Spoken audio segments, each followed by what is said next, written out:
The intellect worships why. Why me? Why this? Why now? Bad news? Why never gave you peace? Just insomnia. This is Principle 5 from Align Your Life. Control is the cage. Surrender is the strategy. Today, we're dropping judgment, ditching expectations, and trading why for what now. I'm Dawn Elgin, Contrarian Soul Guide and Spiritual CEO. I help brilliant A-type personalities stop juggling and start living in sovereign alignment. We're getting intimate with the principles of co-creation, how you heal by letting go and create the life you actually want. I can remember the exact place I was at the moment that I heard this principle. The idea of needing to let go of our expectations and our judgments and release the need to know why things happen as they do. I remember it so clearly because I remember feeling gut punched and a sense of dread washing over me. Now, that might seem extreme to you, but for myself, I was in a deep unlearning, a deep unraveling of my past. I already had the head injury. I was trying my best to surrender into a spiritual life. I felt like everything was really difficult and overwhelming. I had no direct teacher, and I was just feeling my way along. And this book had shown up on my phone.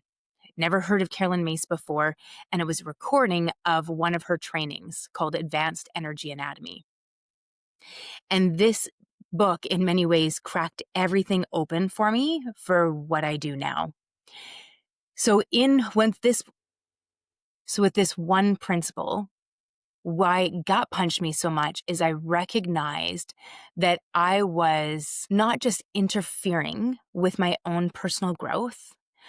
I wasn't just interfering with my healing, with my letting go. I was blatantly creating obstacles that were keeping me stuck in the past.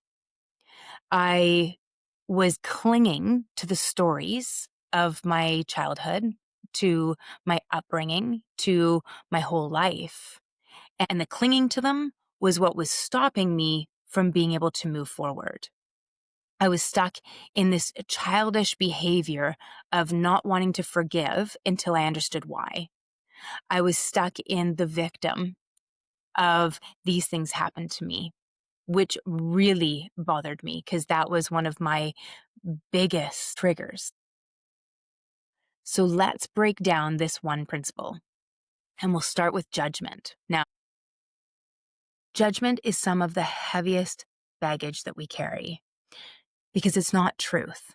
It's old programming. It is the intellect, like, dislike, right, wrong, good, bad. And the intellect in itself is not a bad thing. It's just intellect. It's meant to categorize. The problem is our ego, our identification. We identify with our intellect. We identify with our opinions. We identify with our expectations, and we identify with our judgments. And all of these things causes chaos. And the reason why judgments become one of our heaviest pieces of baggage is it is the baseline of what starts resentments. Think about it. Why are you even judging something is right or wrong? Often it comes from an outdated belief, an expectation of how things should be.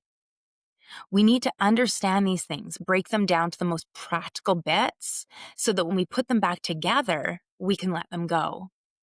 When we get caught into the drama of our intellect, when we get caught into the drama of our ego, of our identities, this sucks us into turmoil, into suffering. Every one of our judgments comes from an expectation. Our expectations come from old beliefs that many of them aren't even ours. They're our families, they're societies. They belong to the systems that we grew up in, but they're not actually ours. And we don't take the time to question, is this mine? Do I believe in this? We don't take the time because we're in a culture that encourages us to get sucked in. Look at how we handle algorithms. Speak faster, cut out the ums and ahs, make no breaks, get rid of all the pauses. Everything needs to be quicker. And we don't stop to think, why would I have a problem with a pause? Why would I have a problem with a moment of silence so that I can consider if I agree with that, if that lands not in my intellect, not through my old judgments, but how is that landing in my body? And so if we're not given the time to question, why do I even have this judgment? Why do I think this person should or shouldn't be doing what they're doing, or the world, or myself? Why do I think that? It's because I have an expectation. Where does the expectation come from? From that belief. And if we could take the time to start looking into each of these and breaking them down, we could understand that every single one of our beliefs, our expectations, every single one of our outdated beliefs, our outdated expectations and judgments are like chains, and they bind us. They create our suffering. They are the base of our struggles, and they are what keep us trapped in both the past and the illusionary future. Every single one of our judgments drags our past into the present moment, and they kill any momentum that we have, not just in business, not in creating our desires, but even in creating our own expansion and our ascension. So today I want to challenge us with a micro practice. Catch one judgment today and replace it with observation only. So we want to be in witness consciousness. So imagine that we can zoom out, the TV screen's a little further away, and we just start to witness like, oh, I have this judgment going on. Good, bad, what's happening here? What does that feel like in my body? The somatic experience is imperative. It is the aspect of our divine feminine. We need the combination or the harmonization of the divine feminine, that somatic, intuitive experience, as well as the divine masculine, which works with our intellect, with our mind, with potential. So we want to use the two of them together. So we want to catch one judgment today and replace it with an observation only, to just observe, to witness. Where is this judgment coming from? What happens to me when I have the judgment? What happens in my body? Is there tension? What changes in my voice? Notice the emotions that link with it and the thoughts that trail in behind. So we have judgment. We're judging things all the time. We want to become aware of them. And then we need to look at the expectations. It's easier to start where we're at and go backward. So let's take a look at the expectations. So expectations are actually control in disguise. Expectation narrows our awareness like a pen light. And so that everything that we're looking at, we only have this very narrow view. And curiosity widens it like a floodlight. We open to opportunities and solutions. We always want to choose the floodlight. Now, what do I mean by that? Think about it. When we have an expectation, there is really only one, maybe two opportunities, one, maybe two options that are going to please us. And that counts even in the negative. If you expect somebody to hurt you and they don't, often, although we should be pleasantly surprised, we almost feel disappointed because the judgment that we had was wrong. So the expectations that we place on people, the expectations that we place on events, on the present moment, limits our experience. We are looking through a perception, a field of view that's very narrow. So you can imagine, instead of having a beautiful big picture window where we're taking in the entire day, we're seeing the entire vista, all of a sudden we're looking out this skinny little window and we think everything that's happening right in front of us is all that there is. We want to be able to open up that awareness, and the only way to do that is to release the expectations.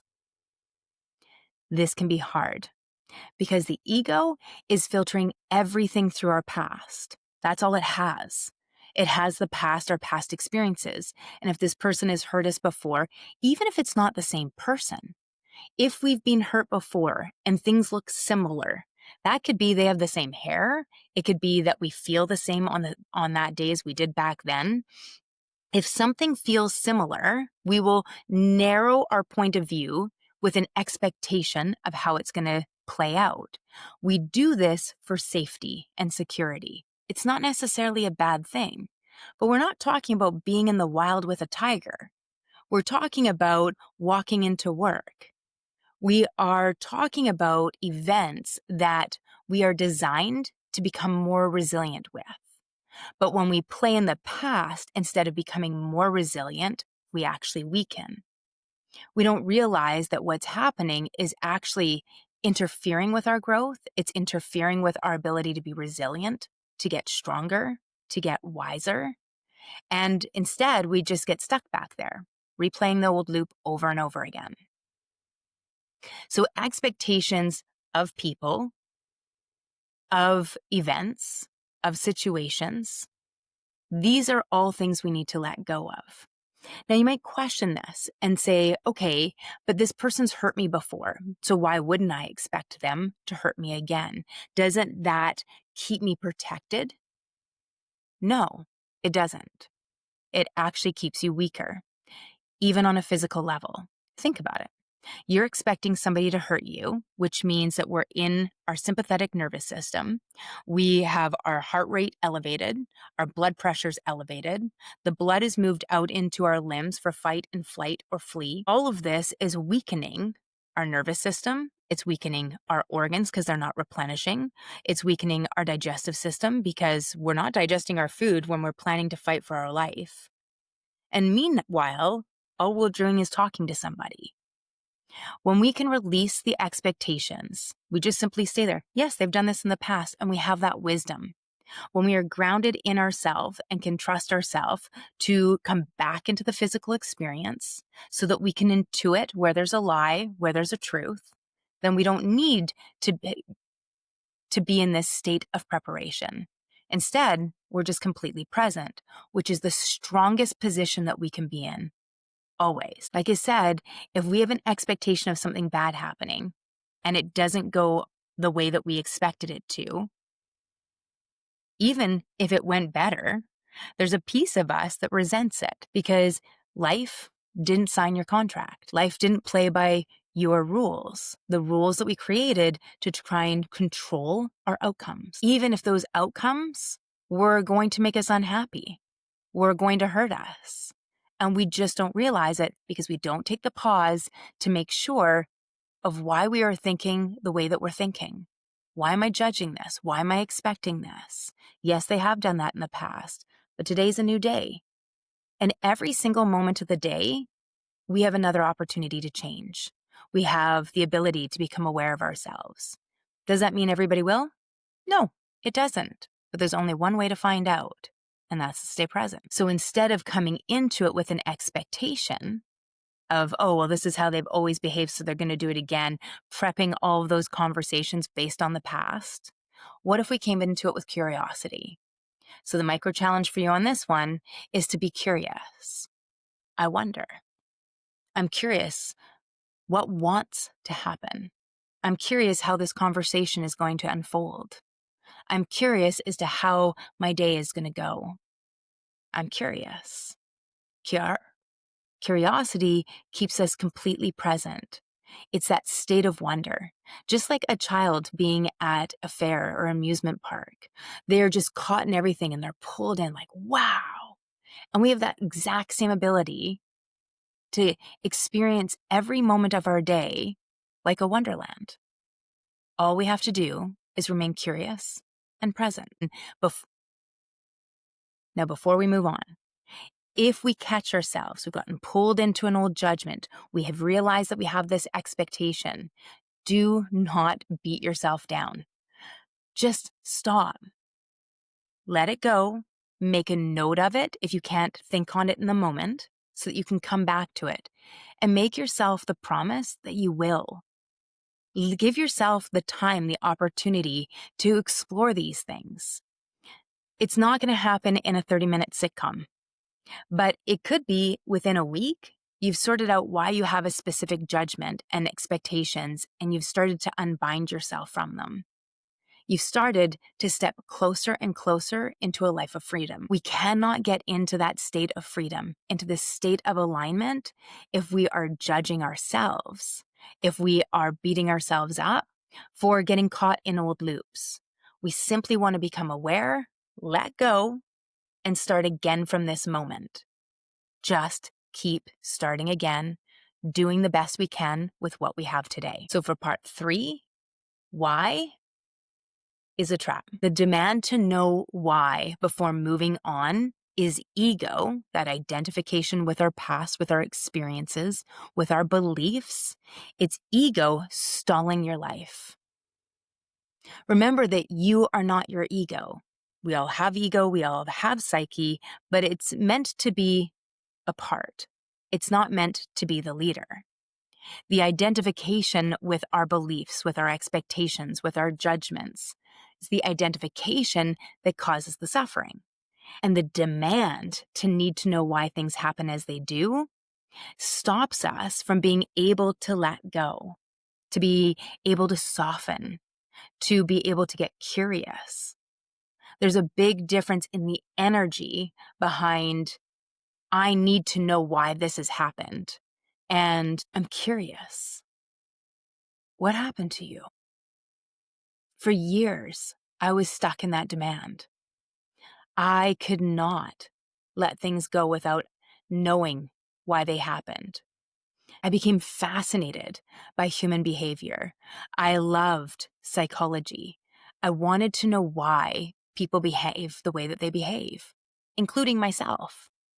The problem is when it's a demand, we're narrowing, we're contracting, we're restricting the information that can come into us. When we're curious, when we soften, when we look for the light within somebody, we can start to see the pain. We start to see, here's this person as a soul that's beautiful and complete, and I am dealing with their pain. The pain of 50 years of experience, 60, 70 years of experiences. Now, as always, a person is absolutely responsible for themselves. But when we can see that somebody's being sucked into their drama, they're being sucked into their past, it's easier for us to soften and let go just a little bit more. The truth is, we don't need a better backstory. We need the next step. Now, this doesn't only happen in our past relationships. This happens in as life is unfolding in front of us. Why is this happening to me? Why did it go that way? Why do people behave like this? When we can soften to that, we can start to pull back. We continue this concept of zoom out. Zoom out. So when the why spikes, when you feel yourself getting sucked in, try this. What now? I wonder what this is trying to show me. I wonder what I need to be aware of. I wonder where else this is playing out in my life. Instead of why, we can move to what now? Here's the thing. We are in partnership with life. It's not just us, and it's not just God. It is co-creation. Life meets us halfway. When we are holding on to our past, when we are gripping so tight, we are in a tug of war with our past, and we can't move forward and hold on at the same time. At some point, we need to let go. A tug of war with our past equals missed opportunities. Our guardians, our guides, our angels are rooting for us. They are begging us to let go. Let go of our limiting beliefs. Let go of our expectations. Let go of our judgments. Let go of the resentments. Let go. When we stop trying to carry all of the past with us, the hurts, the traumas, the dramas, we get to start co-creating the life we actually desire, as opposed to co-creating the fate that was because we were fatalistically bringing in the past. Letting go of judgments, of expectations, is how guidance gets through. We are always supported. We're never alone. It just feels that way because we block the information from coming in. So here's a mantra that we can use just to help us get through this. My recommendation, write it on a sticky note, write it on your phone, make little alerts, little alarms that go off just to remind you. And the mantra is this: I do my part, life does its part. It's a great reminder that we are co-creating with the universe. We don't have to do it all by ourselves. Nothing is happening to us. Nothing is really happening for us. And everything is happening through us. I do my part. Life does its part. Presence is power. Judgment lives in the past. Expectations live in the future. And why lives in both. This is the moment where we have creation. Creation only happens here, in your body, this breath, this choice. If ease drops, return to presence. 3 breaths, hand to heart, and just breathe in through the nose, slow and steady, draw it down to the belly. And as you exhale, just start sighing it out. And again, inhaling through the nose and sighing it out. And one more time, inhaling through the nose and let it all go. This can be used every day.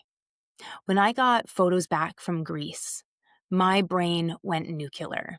Judgment, I look fat. Expectations, I should look different. And then why spiral? Classic control. But the moment I became aware, I could start looking backward. I could move all the way through these, get to the moment of my belief, understanding where it came from, going through those moments. Why do I believe that I look fat at all? Why do I believe that I should look different than I do? When I started moving through each of those pieces, and it wasn't quick, it was probably 8 days, but let's be honest. We've been 50 years building to this moment. 8 days to reverse is not bad. By starting to look backward, I could heal each part of my past, and it went so much deeper. Suddenly, I could see the words being said when I was growing up. And not only could I have more empathy and softness for the people that were being ridiculed, I actually was able to release and forgive the people who said it. I could see the ignorance. I could see their own projections, and I could let all of that go. I could hand these beliefs back to people. And I could start looking at myself through different eyes. There's no demand, why did they behave this way? There was curiosity. And in the curiosity, there was a releasing. And that's the part that helps us get freedom. So here's a 60-second tool, the what now reset. So first we want to notice the judgment, the expectation, and the why. And then we want to interrupt with the exhale, hand on heart, letting it all go. And then we choose curiosity over control. So we're moving from the pen light to the floodlight. And then act. 1 2-minute move that fits reality. Review it tonight. Where did presence return? Type in the comments one judgment or expectation you're dropping this week. Saying it out loud weakens its grip. Hit subscribe and the bell. This is part 5 of the full co-creation series. You can binge the playlist from Principle 1 so this lands in your bones, not just in your notes. And don't miss Friday's podcast where I go even deeper on Principle 5 with raw stories and a printable 60-second What Now reset you can screenshot. Peace doesn't come from answers. It comes from presence. I look forward to seeing you in the next video.